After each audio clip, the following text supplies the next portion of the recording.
राहुल ने आयशा की मदद से उस काले जैकेट वाले इंसान के मुर्दा जिस्म को जैसे तैसे बाहर ले जाकर एक कार की पिछली सीट पर लेटा दिया था। राहुल ने घड़ी की तरफ देखते हुए आयशा से कहा, अभी भी बहुत वक्त बचा है, पता नहीं बिना अपनी शक्तियों के कैसे मैं मास्टर को बचा पाऊंगा। आयशा राहुल का हाथ थामते हुए कहती है, तुम बचा पाओगे राहुल, जैसे तुम अब तक बचाते आए हो। और तभी अचानक से जोर से बज रहा म्यूजिक शांत हो गया। बड़ी बड़ी हैलोजन लाइट एकदम से बंद हो गई। वो पूरा इलाका अंधेरे में समा गया था। आयशा ने घबराते हुए पूछा, राहुल राहुल ये क्या हो रहा है? राहुल ने कहा, लगता है जनरेटर्स खराब हो गए, चलो जाकर देखते हैं। राहुल म्यूजिक फेस्टिवल की तरफ बढ़ रहा था। लोग चिल्ला रहे थे, अरे ये कैसा इंतजाम है, हजारों रुपए टिकट के लेते हो फिर भी ढंग का जनरेटर नहीं खरीद सकते। राहुल और आयशा दोनों को पता नहीं चला कि उनके जाते ही उस काले जैकेट वाले आदमी ने अपनी आंखें खोल दी। उसकी आंखों में एक अजीब सी चमक थी। इस आदमी का जिस्म अब काली शक्तियों का आधार बन चुका था। वो दबे पैर फिर से उस म्यूजिक फेस्टिवल की ओर बढ़ने लगा, जहां अब भाग दौड़ मची हुई थी। उधर राहुल को अंधेरे में जैसे कुछ हिलता हुआ दिखा और तभी म्यूजिक की वो तेज आवाज दोबारा शुरू हो गई। आसमान लेजर और हैलोजन लाइट से चमक उठा था। राहुल ने चैन की सांस लेते हुए जैसे ही आयशा की तरफ पलट कर देखा तो आयशा वहां नहीं थी। राहुल हैरान होकर जोर जोर से आयशा का नाम पुकारने लगा, पर राहुल की पुकार का जवाब देने वाला वहां कोई भी नहीं था। राहुल हड़बड़ाते हुए भागा। वो चीखे जा रहा था, आयशा आयशा कहाँ हो तुम? और तभी राहुल को दाईं तरफ से आयशा की चीखने की आवाज सुनाई दी, राहुल! राहुल ने पलट कर देखा तो आयशा उससे कुछ ही दूर पर खड़ी थी और उसके आसपास कोई काली शक्तियां नहीं, बल्कि आयशा के सर पर बंदूक तनी हुई थी। परछाई की तरह आयशा के पीछे से निकलता हुआ आया नायडू। राहुल नायडू को देखकर चौंक गया। उसे यकीन नहीं हो रहा था कि येडवाड़ा जेल में आया सीबीआई चीफ अब तक उसके पीछे पड़ा हुआ था, जैसे कि राहुल को पिछले कुछ दिनों के सारे कर्मों का फल मिल रहा हो। लेकिन नायडू भी राहुल को यहां देखकर उतना ही हैरान था। बाकी पुलिस वालों के साथ कमिश्नर भी वहां पहुंच गया था। नायडू ने राहुल की तरफ गन पॉइंट करते हुए कहा, तू भी था ना उस पुलिस वाले राहुल यादव के साथ जिसने जेल में वो तांडव मचाया था? मास्टर कहाँ है, बोल। राहुल जानता था अगर उसने पुलिस को मास्टर के बारे में बता दिया तो मास्टर नरकदूत को खत्म करने की अपनी तैयारी पूरी नहीं कर पाएगा। पर वो इस बात से अनजान था कि काली शक्तियां मास्टर की तरफ बढ़ रही थी। म्यूजिक फेस्टिवल के बीच काली शक्तियां उस काले जैकेट वाले के भेष में एक एक करके लोगों को अपने वश में कर रही थी। देखते ही देखते उस काली जैकेट वाले की तरह दूसरे लोग उसके जैसे रूप में बदलने लगे। उसकी नजर उस हरे टेंट पर गई। पलक झपकते ही उन काली शक्तियों ने उस हरे टेंट को घेर लिया जिसमें मास्टर था।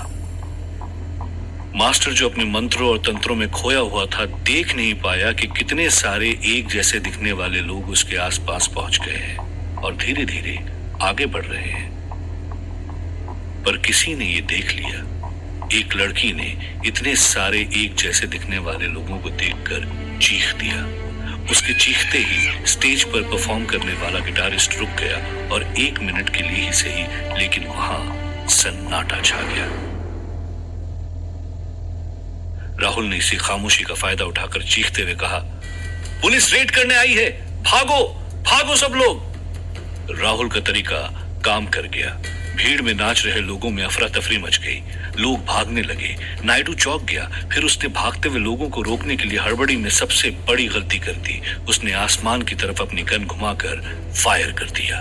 गोली चलने की आवाज ने भीड़ को एक पल में और उग्र बना दिया। हर कोई म्यूजिक फेस्टिवल से दूर भागने लगा। नायडू चिल्ला रहा था, रुको रुको, पर कोई नायडू की बात नहीं सुन रहा था। भीड़ भागते हुए पुलिस वालों की तरफ आई। राहुल ने इसी भीड़ भाड़ का फायदा उठाकर आयशा का हाथ पकड़ा और उसे लेकर मास्टर के टेंट की तरफ तेजी से चल पड़ा। पर वहां पहुंचते ही राहुल चौंक गया। मास्टर हवा में तैर रहा था, पर अब वो अकेला नहीं था। उसके सामने कोई और भी हवा में उड़ रहा था। नरकदूत। हाँ, दो भाई अब आखिरी बार एक दूसरे के सामने थे। राहुल नरकदूत को रोकना चाहता था, मास्टर को बचाना चाहता था, पर वो ये भी जानता था कि उसके पास शक्तियां नहीं है नरकदूत को रोकने की। नरकदूत हवा में उड़ता हुआ मास्टर की तरफ बढ़ा। मास्टर चुपचाप वहीं उड़ता रहा जहां वो था। शायद उसने भी हार मान ली थी। राहुल ने अपनी आंखें बंद कर ली। उससे और देखा नहीं जा रहा था। इतना कुछ करने के बाद ऐसी हार। नरकदूत ने मास्टर की तरफ देखते हुए कहा, छोटे, हमेशा तू छोटा ही रहेगा। जितना भी भाग ले, मुझसे एक कदम पीछे ही रहेगा। याद है ना बचपन की बात? तेरा खेल खत्म। ये कहते हुए नरकदूत ने जैसे ही मास्टर का हाथ पकड़ा तो जैसे मास्टर का हाथ जलते हुए लावा में बदल गया। नरकदूत ये देख चौंक गया था। मास्टर के आसपास तेज हवा चलने लगी थी। मास्टर ने हवा में अपना हाथ उठाकर जमीन की तरफ इशारा किया तो जमीन बीच से फट गई। जमीन के अंदर खौलता हुआ लावा साफ दिखाई दे रहा था। ऐसा लग रहा था जैसे मास्टर ने नर्क का दरवाजा खोल दिया था। आयशा भी अपना संतुलन खोकर उस लावा में गिरने ही वाली थी कि राहुल ने उसका हाथ पकड़कर उसे वापस खींच लिया। नरकदूत को मास्टर की शक्तियां देखकर यकीन नहीं हो रहा था। मास्टर ने आखिरी बार नरकदूत की तरफ देखते हुए कहा, हाँ बड़े भाई, खेल तो खत्म हो गया, पर मेरा नहीं, तुम्हारा। तुम्हारी भेजी हुई शक्तियां यहां पहुंचने से पहले ही मैंने किताब में लिखी हुई विधि पूरी कर ली। तो बुरा मत मानना, पर आज से मैं नरकदूत हूं, तू नहीं। मैं हूं इस असीम शक्तियों का मालिक, तू नहीं। तेरी जगह अब बस नरक की आग में जलते रहने की है। ये कहते हुए मास्टर ने नरकदूत को उस लावा से खौलती खाई में धक्का दे दिया। मास्टर की ताकत अब इतनी थी कि नरकदूत खुद को बचा नहीं सका और देखते ही देखते लावे की गहराइयों में समा गया था। मास्टर ने अपनी शक्तियों का इस्तेमाल करते हुए जमीन में पड़ी उस दरार को दोबारा जोड़ दिया था। सुनसान म्यूजिक फेस्टिवल में दूर खड़ा नायडू हैरानी से ये सब देख रहा था। मानो उसके पांव तले जमीन खिसक चुकी थी। वो जिस सच को आज तक तलाश कर रहा था वो उसके सामने था।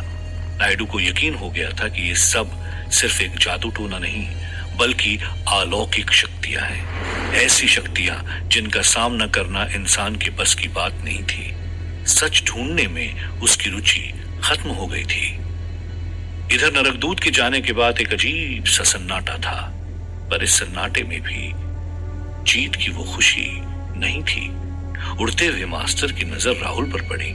मास्टर जमीन पर उतरते हुए राहुल के पास आया और कहा, राहुल, तुम्हारे बिना। लेकिन राहुल ने सिर हिलाते हुए कहा, झूठ कहा तुमने मुझसे मास्टर। मैंने तुम्हारा यकीन किया था, तुम्हारा साथ दिया नरकदूत को हराने में, और अब तुम खुद ही नरकदूत बन चुके हो। मास्टर ने कहा, मेरे पास और कोई चारा नहीं था राहुल। जब मैंने उस किताब को पढ़ा तब मुझे पता चला कि नरकदूत को कभी भी मारा नहीं जा सकता। हाँ, पर जो भी शख्स उस मंत्र को पढ़ेगा वो जरूर नरकदूत बन सकता है। सिर्फ यही एक तरीका है नरकदूत को मिटाने का, मेरा यकीन करो। राहुल दुविधा में था। वो समझ नहीं पा रहा था कि मास्टर की बात पर यकीन करे या ना करे। मास्टर ने फिर से कहा, बुराई और अच्छाई की जंग तो बस शुरू हुई है राहुल। इन शक्तियां जिससे नरकदूत रूहों को कैद करके उन पर अत्याचार करता था, उन्हीं शक्तियों का इस्तेमाल कर हम बुराई को इस दुनिया से हमेशा के लिए मिटा सकते हैं। अब जब मेरे पास शक्तियां हैं तो मैं तुम्हें अपना दूत बनाकर शक्तियां दे सकता हूं। बढ़ाओ अपना हाथ राहुल। जो लड़ाई हमने शुरू की थी उसका अंत भी साथ साथ ही करेंगे। आयशा राहुल की तरफ देख रही थी।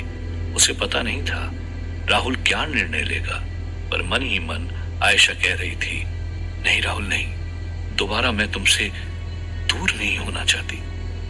और तभी राहुल ने मास्टर के सामने हाथ जोड़ते हुए कहा, शुक्रिया मास्टर, पर अब मैं किसी का भी दूत नहीं बनना चाहता।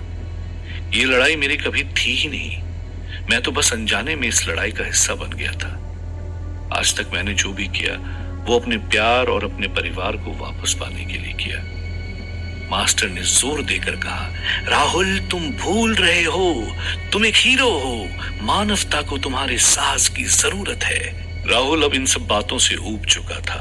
उसने सिर हिलाते हुए कहा, नहीं, मैं कोई हीरो नहीं, मैं एक आम इंसान हूं जो एक आम जिंदगी जीना चाहता है। मास्टर ने हंसते हुए कहा, अब एक मजनू को कौन मना सकता है। ये सुनकर राहुल के चेहरे पर भी हल्की सी मुस्कान आ गई थी। मास्टर बिना कुछ कहे वहां से चला गया। मास्टर के जाते ही आयशा दौड़ते हुए राहुल के पास आई और उसे गले लगा लिया। आयशा ने राहुल की आंखों में देखते हुए कहा, दूसरों का तो पता नहीं, पर तुम मेरे हीरो तो जरूर हो। तो मिस्टर, आगे का क्या प्लान है? राहुल ने हंसते हुए कहा, आगे का प्लान सिंपल है, मेहंदी खरीदनी है, घर साफ करना है, हॉल बुक करना है। आयशा राहुल का इशारा समझ पाती इससे पहले ही राहुल ने एक घुटने पर बैठकर आयशा के सामने घास से एक रिंग बनाई और उसकी तरफ देखते हुए कहा, इन शॉर्ट, मुझे तुमसे शादी करनी है। Will you marry me Ayesha? Ayesha को यकीन नहीं हो रहा था। उसकी खुशी उसकी आंखों से झलक रही थी। वो बस यही कह पाई, ओह माय गॉड राहुल, मुझे यकीन नहीं हो रहा है, ये दुनिया का सबसे प्यारा प्रपोजल है। राहुल ने कहा, तो हाँ है या ना, वो भी बता दो। मैं काफी देर से अपने घुटनों पर बैठा हूं, अब दर्द दे रहे हैं। आयशा ने राहुल को गले लगाते हुए कहा, यस यस यस, मैं तुमसे शादी करूंगी। राहुल के लिए तो जैसे दुनिया पूरी हो चुकी थी, पर वो कहते हैं ना, जब हम सोचते हैं खेल खत्म हो गया, अक्सर खेल शुरू तभी होता है। मास्टर भी वहां से उड़कर अपने नए मकसद की ओर जाने ही वाला था कि तभी एक आवाज ने मास्टर का ध्यान खींच लिया। मास्टर ने पलट कर देखा तो कमिश्नर दौड़ता हुआ मास्टर की तरफ आ रहा था। कमिश्नर चिल्ला रहा था, मास्टर मास्टर, मैंने सुना तुम्हें एक दूत की जरूरत है। आप तो जानते ही हैं कि मैं पहले भी ये काम कर चुका हूं। मास्टर ने गहरी आवाज में कहा, तेरी इतनी हिम्मत, थोड़ी देर पहले तक तो तू मुझे उस किताब तक पहुंचने से रोक रहा था। कमिश्नर ने अपना सर झुकाते हुए कहा, मैं तो अब उसी का सेवक हूं जो मुझे शक्तियां देगा। आपने भी देखा होगा मैं नरकदूत के लिए कितना ईमानदार था। उसी ईमानदारी के साथ आपसे जुड़ना चाहता हूं। आप जिसे कहेंगे उसे मारूंगा, बिना सवाल किए आपके हर हुक्म का पालन करूंगा। बस एक बार आप मुझ पर भरोसा करके तो देखिए, राहुल से भी ज्यादा काम आऊंगा मैं आपके। मास्टर कमिश्नर को घूरते हुए उसकी तरफ बढ़ा। कमिश्नर डर के मारे कांप रहा था और तभी मास्टर ने कमिश्नर के बिल्कुल पास आकर उसके कानों में कहा, तू मेरे लिए काम करना चाहता है ना, तो जाकर पता कर चंद्रवंशी कहां मिलेंगे। कमिश्नर ने हैरानी से पूछा, चंद्रवंशी, ये कौन है? मास्टर ने हंसते हुए कहा, इस धरती पर मनुष्य के विकसित होने से पहले ही कई और आधुनिक इंसान थे जिन्होंने अपनी विद्या और ज्ञान से मानव जाति के विकास में सहयोग किया। चंद्रवंशी ऐसे ही लोगों का कबीला है जिनके पास विद्या और शक्ति दोनों है। मुझे अपने मकसद को हासिल करने के लिए ये विद्या चाहिए। ये कहकर मास्टर ने कमिश्नर के सर पर हाथ रखा और अचानक से वो सारी शक्तियां जो नरकदूत ने कमिश्नर से छीन ली थी, वो कमिश्नर के जिस्म में वापस आ गई। कमिश्नर ने गहरी सांस लेते हुए उन शक्तियों को अपने जिस्म में दोबारा महसूस किया था। इन सब से बेखबर एक अस्पताल में आईसीयू में शालिनी बेहोश लेटी हुई थी। शालिनी यादव की गर्लफ्रेंड, जिस पर कुछ दिन पहले राहुल ने ही हमला किया था। वो बीप बीप बजते हुए मॉनिटर्स के पास ही जिंदगी और मौत की लड़ाई लड़ रही थी और तभी उसका मॉनिटर जोर जोर से बीप करते हुए अचानक नॉर्मल हो गया। शालिनी ने एक झटके से अपनी आंखें खोली और जोर जोर से सांसें लेने लगी। नर्स भागते हुए आई और शालिनी का मॉनिटर देखकर चिल्लाने लगी। नर्स ने चिल्लाते हुए कहा, डॉक्टर डॉक्टर। डॉक्टर्स भागते हुए शालिनी के कमरे में आए और उस मॉनिटर को देखकर हैरान हो गए थे। डॉक्टर ने अचंभे से कहा, यह तो चमत्कार हो गया। जो लड़की अब तक मौत से जूझ रही थी वो अचानक से नॉर्मल कैसे हो गई? शालिनी ने गहरी सांस लेते हुए सिर्फ डॉक्टर की तरफ देखा। कोमा से निकलने के बाद भी शालिनी के चेहरे पर हल्की सी मुस्कान थी।